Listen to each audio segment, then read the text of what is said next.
Halo semua, berjumpa lagi dalam pembelajaran biologi.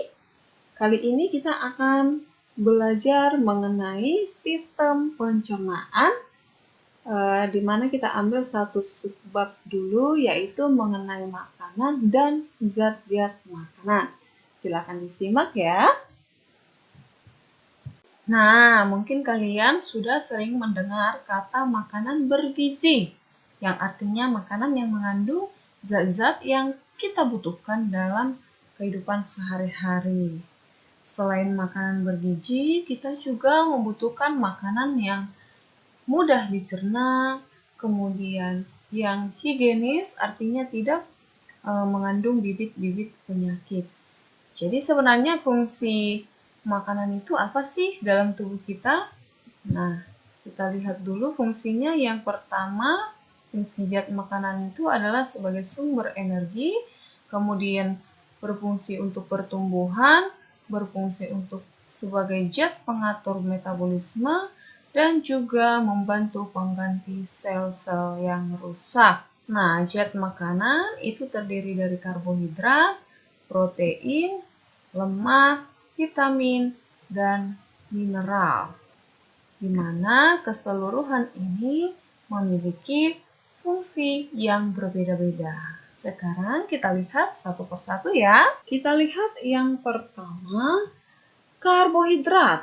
Nah, jadi karbohidrat itu berfungsi sebagai sumber energi utama. Ya, contoh-contoh makanan yang mengandung karbohidrat terdapat dalam beras, jagung, gandum, kemudian kentang, umbi-umbian, dan masih banyak contoh yang lain. Nah, karbohidrat itu terbagi ke dalam 3 jenis: monosakarida, disakarida, dan polisakarida. Karbohidrat yang paling sederhana adalah monosakarida. Monosakarida ini hanya terdiri dari satu molekul gula saja atau dari satu gugus gula. Contohnya glukosa, galaktosa, dan fruktosa. Kemudian disakarida merupakan ikatan dua monosakarida, jadi mempunyai dua gugus gula. Yang termasuk ke dalam disakarida adalah sukrosa, maltosa, dan laktosa. Oke. Kemudian yang ketiga adalah polisakarida. Polisakarida ini merupakan karbohidrat yang paling kompleks. Artinya dia memiliki lebih dari 2 gugus gula. Jadi merupakan ikatan gula-gula yang membentuk rantai.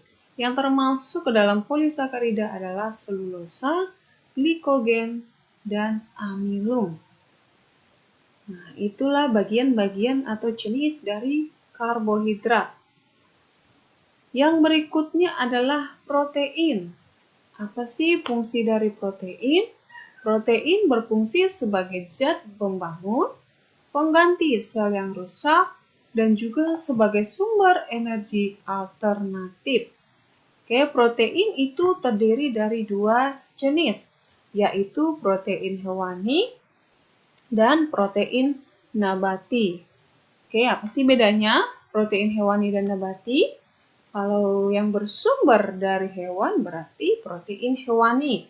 Contohnya daging, kemudian ikan, kemudian telur.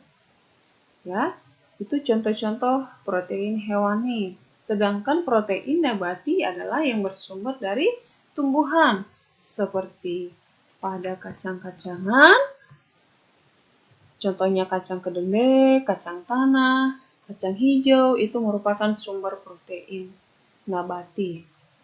Atau contoh-contoh protein nabati. Zat makanan yang berikutnya adalah lemak.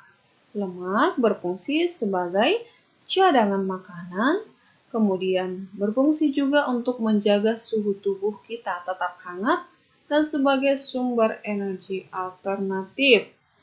Nah, ternyata lemak juga memiliki jenis ya, yaitu lemak hewani yang bersumber dari hewan seperti lemak daging, kemudian Minyak ikan itu contoh dari lemak hewani, sedangkan lemak yang berasal dari tumbuhan itu disebut dengan lemak nabati. Contohnya lemak dari kelapa atau kemiri, kemudian dari kacang-kacangan, kemudian ada avokat, ya. Di sini ada di gambar ini contoh-contoh makanan yang mengandung lemak. Nah, zat makanan yang berikutnya adalah vitamin dan mineral. Ya, jadi selain zat makanan yang cerna di dalam tubuh, ada pula zat makanan yang tidak perlu dicerna dan dapat langsung diserap oleh tubuh kita, yaitu vitamin dan mineral. Nah, fungsi dari vitamin ini mengatur metabolisme dan juga mencegah penyakit. Nah, jadi vitamin itu berfungsi sebagai zat pengatur metabolisme. Artinya jika metabolisme kita lancar, maka kita akan terhindar dari berbagai jenis-jenis penyakit. Ada dua kelompok vitamin, yaitu vitamin yang larut dalam air dan vitamin yang larut dalam lemak. Vitamin yang larut dalam lemak bisa kita lihat pada tabel berikut, yaitu vitamin A, vitamin D, vitamin E, dan vitamin K. Atau biasa bisa kita singkat dengan vitamin A, D. Ya. Vitamin A itu berfungsi untuk membantu fungsi penglihatan dan kesehatan kulit. Dan vitamin A ini bisa kita peroleh dari wortel, contohnya, kemudian dari ubi jalar, sayuran hijau, dan yang lain. Vitamin D itu berfungsi untuk pertumbuhan tulang dan gigi yang bisa kita peroleh dari makanan seperti jamur, kemudian dari ikan, dari telur, kemudian dari susu. Ya, kemudian vitamin E itu berfungsi untuk kesehatan kulit juga. Dari mana kita bisa memperolehnya? Dari biji-bijian, kacang-kacangan, dari sayuran hijau. Dan yang terakhir, vitamin yang larut di dalam lemak adalah vitamin K. Fungsinya membantu pembentukan sel darah merah. Vitamin K ini bisa kita peroleh dari sayuran hijau dan juga wortel. Nah, itu vitamin-vitamin yang larut dalam lemak. Sedangkan vitamin yang larut dalam air itu adalah vitamin B, C, dan H. Vitamin B itu masih terbagi menjadi beberapa jenis, yaitu vitamin B1, B2, B3, B5, B6, B9, dan B12. Kemudian ada vitamin H yang berfungsi untuk metabolisme energi. Kemudian vitamin C itu menjaga kesehatan kulit dan juga membantu daya tahan tubuh, bisa kita peroleh dari sayuran hijau dan buah-buahan.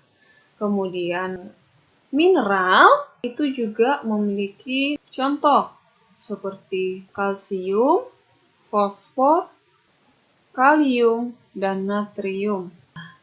Kemudian ada besi, yodium, berikutnya ada seng. Nah, jadi itulah beberapa macam mineral yang kita perlukan di dalam tubuh kita. Nah, yang terakhir yang juga sangat penting atau sangat dibutuhkan oleh tubuh kita adalah air. Nah, jadi kita sebagai manusia tidak bisa hidup tanpa air karena ternyata 72% bagian dari tubuh kita adalah air.